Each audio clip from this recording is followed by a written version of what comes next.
Hello and welcome.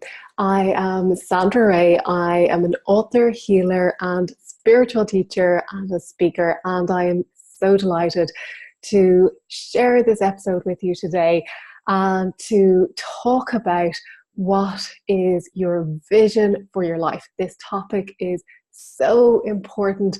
It's something that you need to, well, you don't need to, but it's something that I highly recommend, that you have a vision for your life and you have a very clear vision for your life and what that is. So we're going to get into that. First, though, I want to share my excitement with you because I wanted to quickly mention that my members group, the Fiercely Spiritual Family, which many of you know about, it's open for enrollment, but we're only open for the next 24 hours. The doors are closing tomorrow, and I know that there's a lot of you who maybe are on the fence. Maybe you're thinking, oh, I'd love to join, but I don't know if now is the right time. Or maybe you're just thinking, I'll do it later when I get a chance.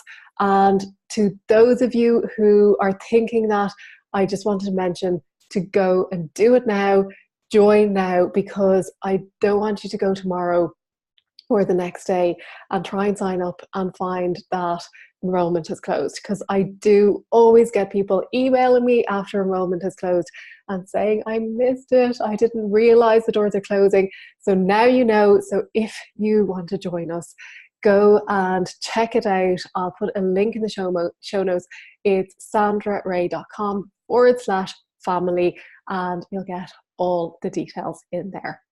So what is your vision for your life?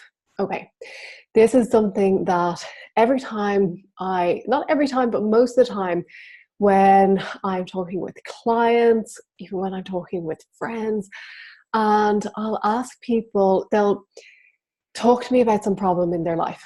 And I'll ask, well, what's the ideal outcome? What's the vision that you have if this wasn't a problem in your life? What way would your life be? And quite often they're not able to answer. And this isn't just in relation to specific problems that you have. I want you to have an overarching vision for your life that encompasses your health and well-being, your career, your finances, that encompasses your relationships, your hobbies, your material wants, whatever it is that you want to bring into your life. You have to have a vision for what that is first before the universe can respond and bring that to you. And if you've been working with the law of attraction, if you've been trying to manifest certain things and you're thinking, oh, I'd really like to have more money, have you looked at and asked yourself, well, what is it that I want that money for? Because the universe loves when we give it feelings and imagery and bring our emotions into it. And usually when we think about money, we don't really get too emotional over money. Well, you might get depressed over it, or you might get scared when your bills come in. Maybe you do get emotional when you win some money, but generally a lot of people's emotion towards money is stress. So when you're thinking about money, usually the emotion that you're putting out is stress. So I want you to think about what it is you would do with that money. How would you spend it? Would you go on a holiday? How would that holiday make you feel? Would you buy a new car? Would you feel more safe and secure? Would you put money into savings? How would that make you feel? So start to create that vision for your life and go through all of those areas and other areas that may be important to you, and start to look at, well, what is it that if I could have anything I wanted, if my life could be whatever way I want to, there was no restrictions, what would that vision encompass? And to help you, I want you to start asking yourself this question: how can my life get better? Because often when we think about our vision for our life, we base it on the current version of our lives. And we don't even know what the biggest vision for our lives is or could be, because we're so restricted in our thinking, and our thinking is encapsulated in this small world where we've limited ourselves. So how can my life get better? And then start to ask yourself, who am I being?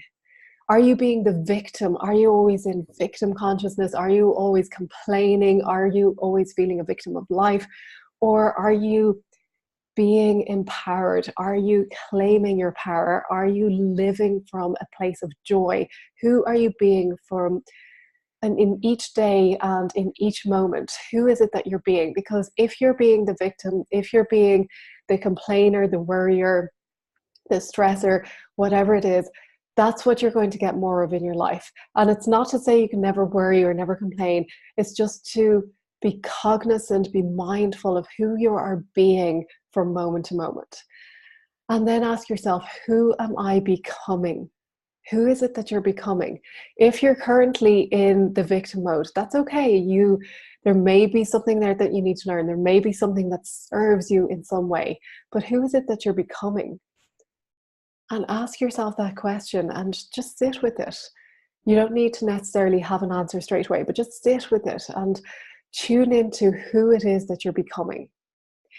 I was watching a video recently and Dan DePani was talking, and he gave a great analogy where he was saying that energy doesn't discriminate. And the analogy that he gave, he was explaining about when you water flowers, you pour the water onto the flower bed, and the water doesn't discriminate when it goes into the soil. It doesn't discriminate on what will grow. If weeds grow, weeds grow. If beautiful flowers grow, they grow. The water feeds and waters all life. It doesn't care if it's a weed or a beautiful flower. The water doesn't discriminate. And energy works in the same way.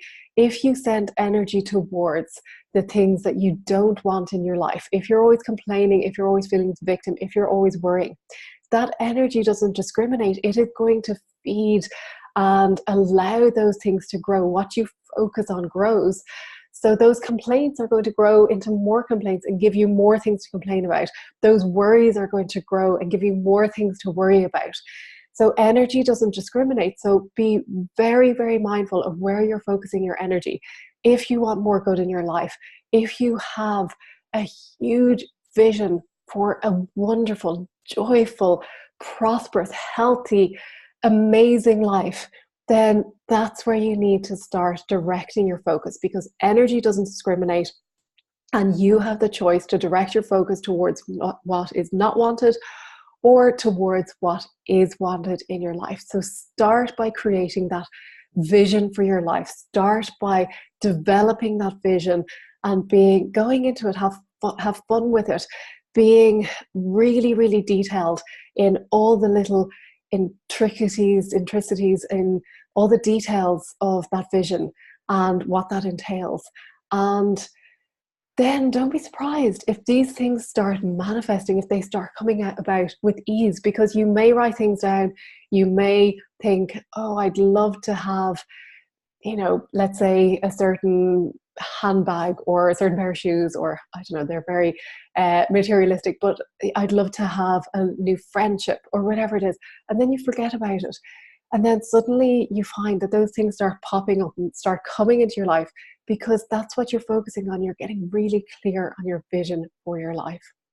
So go and get clear about it and then let it go. You can let it go and allow the universe to work its magic, or you can take out what you've written down. You can take out your list of your vision for each hour of your life, and you can read it daily and feel the joy that those things will bring you, and just be in that state of knowing that those things are coming to you. And in reality, they're already there, because once you ask, it is given. And it is only our limited vision that doesn't allow us to see what's in the vortex and what's in the ether, and that's there for us. So know that once you ask, it is given. And when you align with those things daily and then just let it go, that's when you'll start to receive those things with ease and joy. So thank you so much for being here once again, and I will see you next week. And it's been such a pleasure. Thank you for your time. Thank you for joining, and I will see you soon. Bye bye.